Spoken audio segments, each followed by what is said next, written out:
So this is the third and final technique that I'm demonstrating with the garlic clove, and it's continuous tone here. And this is the technique that I prefer to use. It's the one that'll give you the best form and the most depth of tone in a subject. And it's a beautiful technique for getting a lovely soft finish with a lot of depth to it. And at the same time, you can get more detail into continuous tone, I find, than you can maybe with the other two techniques. Although they're good in their own way, continuous tone will give you more like a painting, really, in the finish that it has. It's got a lot of detail and depth to it. So the technique is basically a case of making small ellipses with your pencil, and they're tiny, and you go over and over and over them. Now you can work in the elliptical shape, sort of round and round, using your hand to make that motion, or you can use it more in lines as well, up and down, but it's not like the lines of hatching or cross hatching. They're just little motions. They're either linear or they're circular, depending on the shape of what area you're shading. So it's not rigid how you use it, but a lot of it is using the ellipse. And here you can see I'm starting to get a base in, and everywhere I'm drawing I'm using little tiny elliptical motions with that pencil tip. So you could liken it to a tight scribble, really. It's so tiny, though, that it doesn't look like a scribble.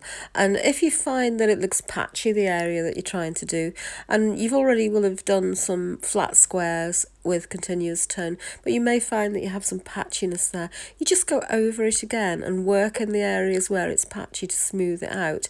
Ease the pressure back a bit or add a little bit more pressure, but never indent the paper.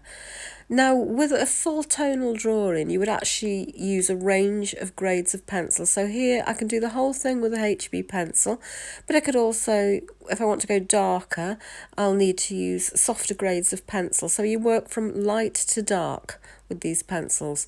And so if I start with, say, a 2H, then the next grade that I'm going to use is going to be a HB. And I only skip one grade at a time. The more grades that you use, the better the transition between light and dark is.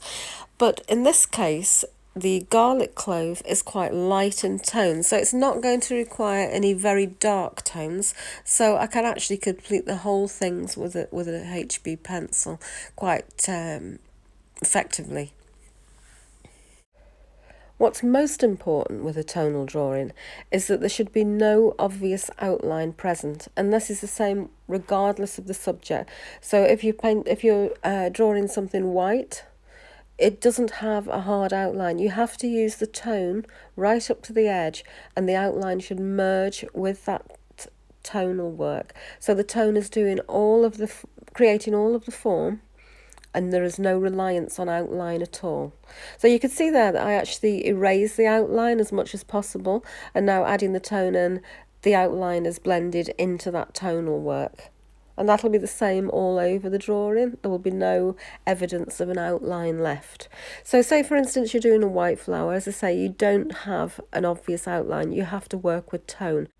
So the lighter the tone, the harder the grade of pencil that's required. So you may start with a 4H to put the base in, and then a 2H, a H, a HB. Now if you're working on a dark subject, you may start with something like a H, move to a HB, a 2B, a 3B, whatever. So you work with a different range of pencils depending on how dark your subject is tonally. Light subjects, harder grades. Dark subjects, softer grades. And you can see now as I start to build this tonal work, this continuous tone technique, it's starting to create some volume and form in the shape. And it's just a case of building that, really, and putting in details as you go with it. And I'm going to let you watch through to the end of this video, again, as I did with the other two, just to observe the process from start to finish.